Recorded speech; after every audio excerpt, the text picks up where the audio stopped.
চলন ভাই চলন একদম 150 ভাই লই যান একদম 150। কিরে বস্তি, তুই ফুটপাতে কাপড় বিক্রি করস? ওর মতো বস্তি এর থেকে ভালো কি করবে? তুই না তো শাশুড়ির সাথে যুদ্ধ ঘোষণা করছো, বলো ভাবি।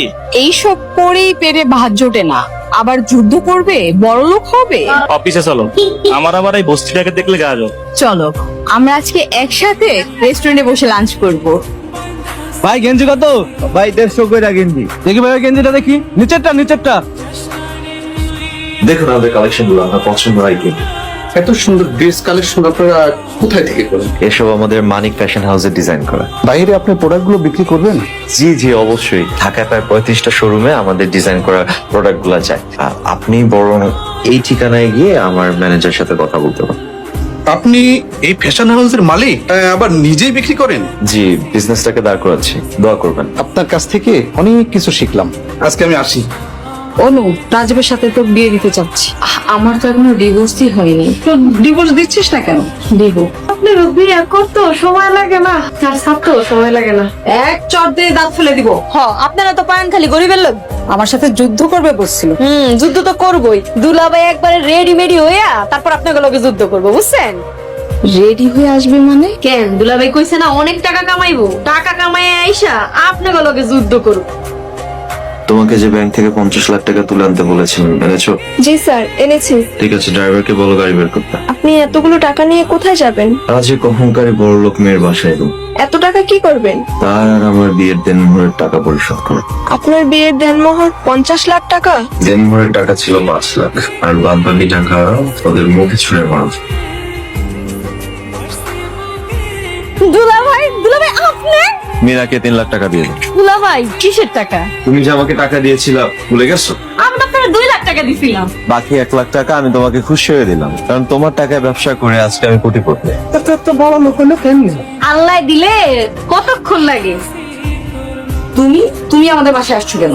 আপনার সাথে কিছু হিসাব নিকাশ ছিল।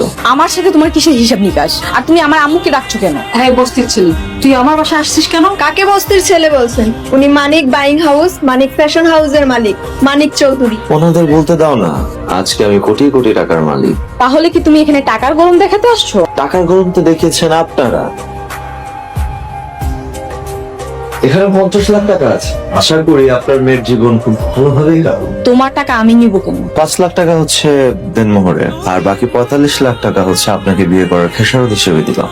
উকিল আসতেছে, উকিল আসলে ডিভোর্স পেপারটা সাইন করে দিয়ে দেবো। দাঁড়ান দুলাভাই, আপনি কারে ডিভোর্স দিতে চাইতেছেন? যে আপনারে বড় লোক বানাইছে হেরে, যে আপনারে প্রতিষ্ঠিত করছে হেরে? আমাকে প্রতিষ্ঠিত করছে মানে? আপনারে যে ব্যবসা করতে 2 লাখ টাকা দিছিলাম, সেই টাকা আপামো নিয়ে দিছিল আপনাকে। কোনো টাকা দিছে? এগুলা কি বলতেছো না? ও তো আমাকে ঘৃণা করে। না দুলাভাই, আপামনি আপনার অনেক ভালোবাসে। হ্যাঁ, আপনার কষ্ট সহ্য করতে পারে না। সারা রাত আপনার লেগা কামতো, আপনার লেগা নামাজও পড়তো, আপনার লেগা দোয়া করতো।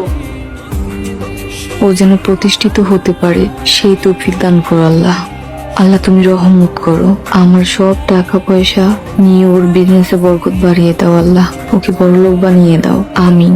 আপনি যাওয়ার পরে আপামনি দিন রাত খালি কামতো, খাওন লওন সব ছাইরা দিছে, গোপনে আপনার খোঁজ খবর নিত প্রতিদিন। দুলাভাই, আপামনি আপনার অনেক ভালোবাসে। অনু আমাকে এত ভালোবাসে, তাহলে আমার সংসার থেকে চলে এসেছিল কেন? আম্মু তোমাকে রোজ রোজ অপমান করতো, তাই আমি চেয়েছিলাম তুমি যেন প্রতিষ্ঠিত হও, তোমাকে যেন আর কেউ অপমান করতে না পারে।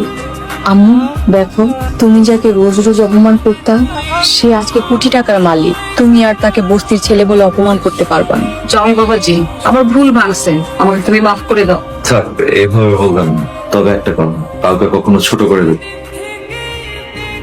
ভিডিওটি ভালো লাগলে লাইক, কমেন্ট, শেয়ার করে চ্যানেলটি সাবস্ক্রাইব করুন, আর সেই সাথে এই ভিডিও সম্পর্কে আপনার মূল্যবান মতামত জানাতে ভুলবেন না। কিন্তু ধন্যবাদ।